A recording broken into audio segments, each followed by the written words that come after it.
As another day passes, I am presented with another opportunity to separate myself from the rest of the mob who hate the Guardian newspaper.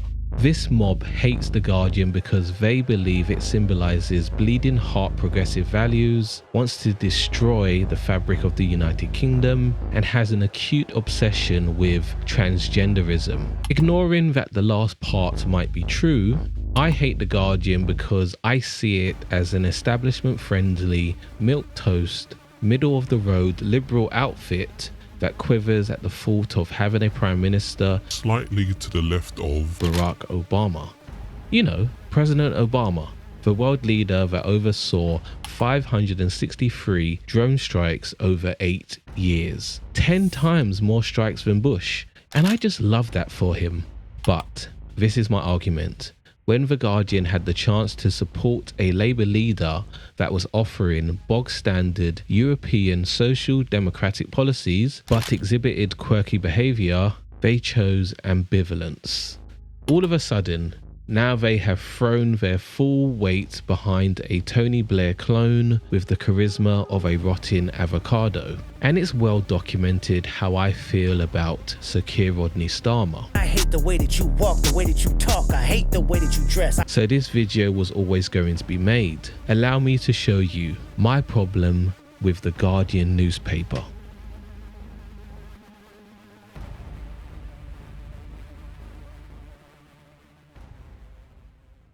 Apart from generally getting on my tits, I used to love reading the physical copies.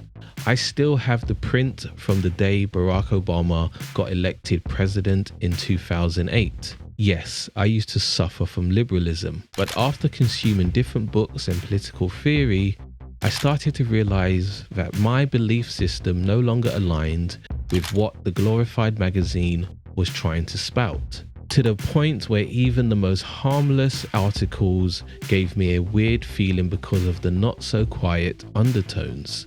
At the beginning of June 2024, they printed this article that did give me a feel-good sensation on the first read. It centers the young people of Lithuania and why they might be the happiest young people in the world. Click on the article and you are greeted with this smiley picture, which is a lovely image, and I ignored the large voice in my head saying, someone called the Guardian office equivalent in Lithuania beforehand and asked to photograph their writers. Anyway, I love the quote in the title, "You can do anything here."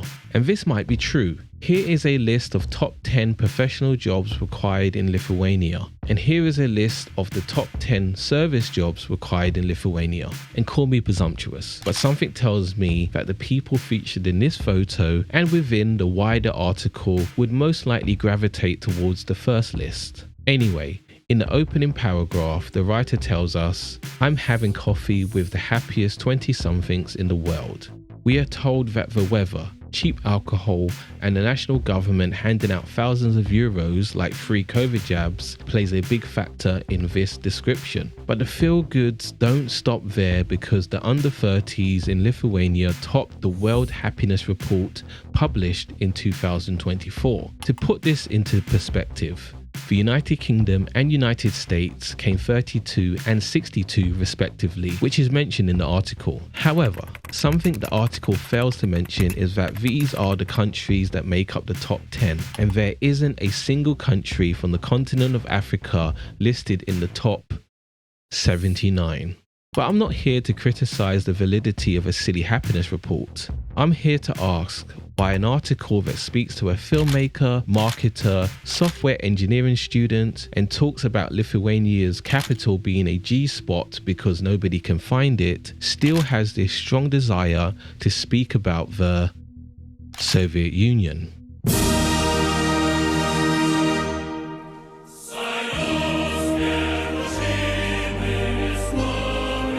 A state that hasn't existed since 1991. By comparison, this article, which was also published in June 2024, mentions apartheid once and fails to talk about the impact that period in time still has on South Africa today. At what point do we stop kicking a dead dog? I keep wondering, damn, What did the Soviet Union do to make everyone so mad? Did it aggressively colonize 115 countries like the British? Nope, because only 15 countries were formed after dissolution. Did it invade 194 countries like the United States? No, but it did occupy Bulgaria, Romania, Hungary, Poland, and Eastern Germany. But instead of speculating, why don't I just look at the specific mentions in the article? The word Soviet can be found 6 times in the editorial, which doesn't sound like a lot in an article which features 1900 words across 21 paragraphs. But the way Soviet Union is used in this article is done so in a way that projects a certain worldview and bias, sentiments which seem to be shared by both the interviewees and interviewer. Let's pretend I didn't see the result of the 1991 Soviet Union referendum where over 77% voted to preserve the USSR. And let's pretend I put more weight into the opinions of people born years after the fall of the Berlin Wall than I do into books and research. What are the claims? The former Soviet country's GDP per capita has more than quadrupled in their lifetimes. Which is true, no notes. I mean, the statement strips away all context, and the fact this isn't replicated across all nations that transitioned from communism to capitalism suggests something else is afoot. Also, this is the United Kingdom's GDP, and food banks have never been more popular. Moving on. This paragraph tells us that choice can be a heavy burden to carry, but it is welcomed nonetheless. There are worse problems to have, I guess. Also, these parents grew up during the tail end of a literal Cold War between 2 dominating military powers and trading blocs, with one of the trading blocs being pumped with endless money and the other trading bloc trying to piece things back together without a stimulus package despite sacrificing more to defeat the Nazis. This paragraph is saying the exact same thing as the previous paragraph. This part of the article is interesting on the grounds it is truly disgusting to institutionalize political opponents, unless Nazis, because that would stigmatize the whole topic. But let's not pretend the UK is any better in 2024. Black people are almost 4 times more likely to be sectioned than white people under the Mental Health Act 1983. But maybe black people just need to start working on their stiff upper lip. I have no issues with people tearing down statues and monuments dedicated to people they viewed as oppressive dictators. And Lithuania had a long history of armed resistance against Soviet rule. However, The Guardian does not treat all colonizers the same. In an article about Jamaica wanting to become a republic, the writer is trying to convince the British media that the royal family needs ambassadors like Harry and Meghan to stop more naughty little countries from leaving the Commonwealth. Yeah, these country leaders will instantly forget about the horrors of slavery if you just allowed millionaires Harry and Meghan back into the royal fold to flick some magic glitter dust at their faces. Let me be clear, I'm not here to defend the Soviet Union. I'm here to defend transparency and consistency. The young people in this article have every right to speak their truth and voice how much they hate the Soviet Union. I don't care. I don't even care if the editors of the Guardian newspaper hate the Soviet Union because they view the former entity as the crank left or delusional tankies. But I do care that a newspaper claiming to be left of centre is not applying the same journalistic standard across all their pieces. This article also neglects to clearly articulate what policies would really help the young people of the UK to be more happy. And I know what you are going to say is because they linked this article: education, training and housing. In luxuries in this day and time, but it still would have been nice for this article to compare the material conditions to similar aged people growing up in a much bigger economy than taking a dump on older people who happen to grow up under communism. And I understand why the article takes this very blatant angle. Apart from dunking on communism being low-hanging fruit, it's embarrassing for the people in the UK. Without overcomplicating things, the young people in Lithuania have more things than their parents and grandparents, whether it is food, money or opportunities. And it's easy to conclude that the switch from communism to capitalism is the reason.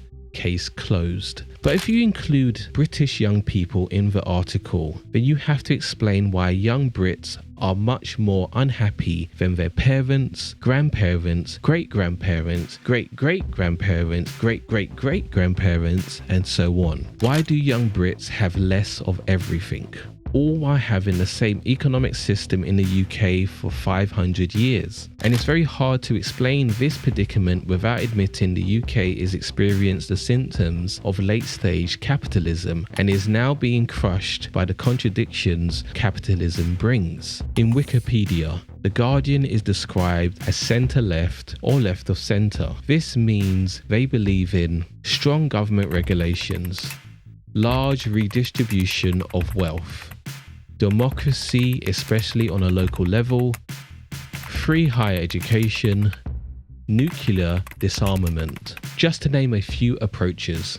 I don't believe Sir Keir Rodney Starmer or the Guardian leadership believe in any of these things. They are liberals, and I would appreciate everyone appropriately titling them that way. Please, for the love of Jehovah, stop pushing them to my side of the spectrum. They don't like it here.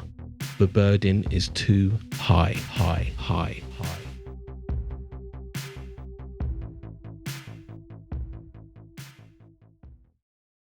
So just for clarification, I'm not saying you should stop reading The Guardian, because I'm not going to stop reading The Guardian. I use it as a reference in all of my videos, just like I would reference the Daily Mail or the Independent. What I am saying is that I am choosing to acknowledge the worldview and inherent bias featured within a publication like The Guardian, even in its most harmless articles. But it's safe to say we all saw this bias during the Corbyn leadership years of the Labour Party. But what do you think? Why don't you leave me a comment down below? If you enjoyed the video, give it a like. If you are new to the channel, please don't forget to subscribe. I got more videos on the way. And if you're feeling extra generous, please feel free to check out my Patreon account. I will be back soon with another video. But until that time, ciao.